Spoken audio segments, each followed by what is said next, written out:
ಸ್ವಚ್ಛ ಸುಧೆಯ ಭಾಷೆಯನ್ನು ಮಂಗಳೂರ ಸಾಗರ ಅಲೆಯಲ್ಲಿ ಕನ್ನಡ, ಬೇಲೂರ ಶಿಲ್ಪದ ಕಲೆಯಲ್ಲಿ ಕನ್ನಡ.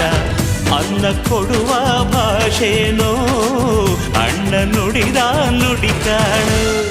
ಅವ್ವ ಕಣು ನಮ್ ಜೀವ ಕಣು, ದೈವ ಕಣು ನಮ್ ಗರ್ವ ಕಣು, ಸಿದ್ಧ ಕಣು ಪ್ರಾಣ ಕೊಡುಗೆ. ಇದೆಲ್ಲ ಜಲ ನಾಡು ನುಡಿಗೆ, ಇನ್ನೆಲ್ಲ ಜಲ ನಾಡು ನುಡಿಗೆ.